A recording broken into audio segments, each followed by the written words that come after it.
What's going on, everybody? Thought we would just dive back into another sort of tips and tricks, and for first timers and even for old timers might learn something on this one if you've never thought about it, or something new. This one is going to be all about your cell phone, how to be efficient with it, or as efficient as you can be with it. Your cell phone is pretty much your life out there on the water during kayak tournaments.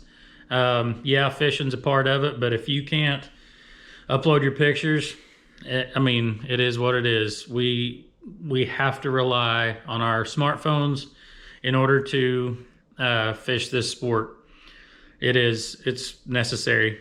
You have to have one. So we're going to go over a couple things. I am going to move you guys eventually to my chest mount, so that way I can show you on my phone exactly what I'm doing and what I have on there. But before that, just a couple of things. There's a lot of you guys that will do this, and there's a lot of you guys that have done this, and that is drop your phone in the water.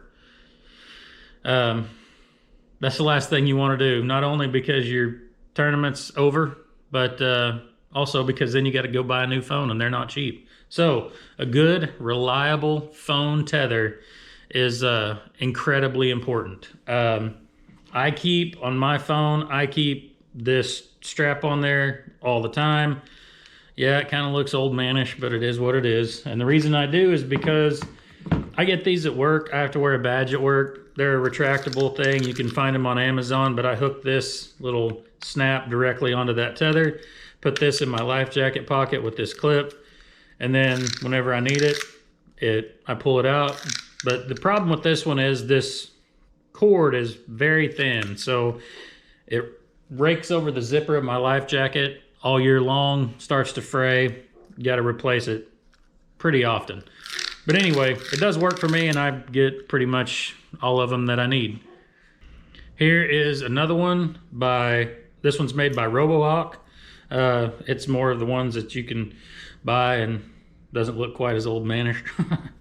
But this is another good one. I think there's a company out there called Rogue that makes a pretty good one. And for you young people, you might not recognize what this is, but back whenever I was young, telephones used to have cords. Well, we don't have very many of those, but you can still find them. This is a telephone cord, and you can see it because there's the end of it right there. If you can't see it, there it is. Basically, take a zip tie, tie a loop in it, bam. Homemade phone tether, rod leash, board leash, whatever you need it to be. So there's your little nugget. If at all possible, you want to keep from pulling your phone out as much as you can. More than anything, just because it's that many more times that you're gonna have to drop it. So I would just suggest wearing a watch, even if it's just a cheapo watch, just to tell you what time it is. It's better than nothing. But a lot of times you pull your phone out of habit just to see what time it is. Just get a cheap watch. That is gonna save you from pulling your phone out more than you need to. Also, I carry this with me in my my drive hatch. This is just a Amazon backup battery, but if you're gonna carry this, you gotta have a phone charger cord too. So don't forget that, otherwise this thing is basically useless. So carry one of these with you. You never know. This one will charge my phone like 3 times. And it holds a charge for a long time. I haven't put this on the charger in months, and that's still at 90%, so I could still get plenty of charging out of this. Okay, now we're going to go into some phone apps and about how to be efficient with your pictures, how to be able to go through pictures, deciding which ones you want to upload, all that kind of stuff. So I'm going to go ahead and put you guys on the chest, and we'll go from there. Okay, the first thing I want to show you guys is this app right here. It doesn't really have anything to do with being efficient or anything, but it will help you out there on the water. This is the Lightning app. I do not fish in the Lightning, period. I just don't. I don't ever. So anyway, this app, when you open it up, it will basically give you a map of the entire United States, and it will tell you, let's see, Wow, there's basically no storm. Oop, there's some. So way down here, there's a storm with lightning in it. So this is how it works. You can go to your settings. This is where I am. So you can go to your settings and you can actually set your perimeter around where you are. So if you want to know, if you're a long ways away and you want to know when lightning is within 30 minutes, it will send you a notification. You can at least see where it is and which direction it's going. This is a lake that I fish all the time. This is Beaver Lake. But yeah, I have mine set for, what is it, 20 miles? Just so that way I know if it's in the area, where it is, and which direction it's heading, so I know whether or not I need to start thinking about headed to safety or not. So this is a pretty key thing that I use whenever there's weather in the area. So I would suggest downloading this app. It's free, and it really does help, and it really does do a good job. You can also set it to update, to send you a notification every minute, 2 minutes, 5 minutes, 20 minutes, whatever you want to do. So this is a good app. I recommend this one. Okay, so this is just my photo album of fish pictures from a recent event, or not a recent event, I guess. Last event I was in, or one of the last ones I was in. So if you'll notice, there's a fish picture, a fish picture, a fish picture, and then there's a picture of my kayak. Then there's another fish picture, another fish picture, another fish picture, and then a picture of my kayak again. In between fish catches, take a picture of something that's not the fish. That way, if you have a bunch of fish that are about the same size, there's something differentiating, so you don't have to go through there. And if they all look the same and you're wearing the same clothes and all that stuff, they can tend to all kind of run together. So if you take a picture of something that is not a fish, sky, your kayak, the lake, whatever, anything, but just to help you differentiate between the fish catches. Then another trick is, once you decide which picture that you want to use, let's say I'm going to look at this very first row of fish up here, and I decide that this is the picture that I want to use. I've looked at them, that's the best one, so I'm going to click on it, and I am going to put a heart by it, and that's going to make it my favorite.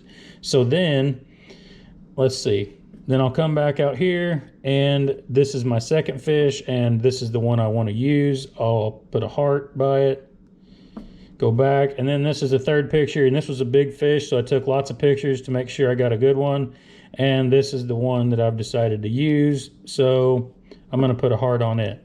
Then whenever I go to my albums, I can go to my favorites album, and these three fish are right there ready to upload. So these are the last three pictures. I don't have to go through my phone and see which one I want to pick out, which is the best one. I've already looked, I've already put a heart on it. They're already in order in the way that I caught them. So that is just a nice way to help be efficient on the water.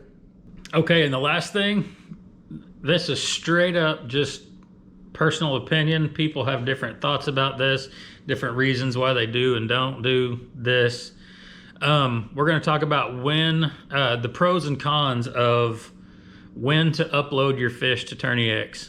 There's a lot of people that do this a lot different, and everybody does it, however they like it best. Some people like to sandbag, and they like to catch all their fish, and then they like to upload them right at the very end. Some people upload them as soon as they catch them. There are pros and cons to doing it every way. So as far as uploading your fish as soon as you catch them, pros, it's already in there. You don't have to worry about it. You just wait on it to get accepted. Or if there's a problem with your picture, wrong identifier, the pic wasn't good, judge couldn't see it, you get notified immediately. Via email, via messenger, text message, whatever. Hey, do you have another picture of this fish? This isn't a good picture, or you have the wrong identifier. Maybe the first fish, if you had the wrong identifier, gets disqualified or whatever, but at least so that way, hey, to fix it.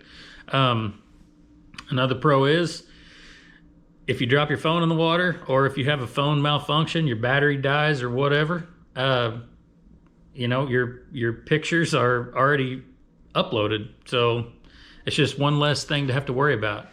A con, I guess, would be you just caught a fish, and most likely, if it's your first picture of the day, it's probably going to be in the morning, and that morning bite sometimes can be pretty fleeting. So, you know, taking that extra 2 or 3 minutes, that might be another fish catch, especially if they're schooling around you or whatever. So it's just sort of your call. You just kind of have to make a judgment call on that.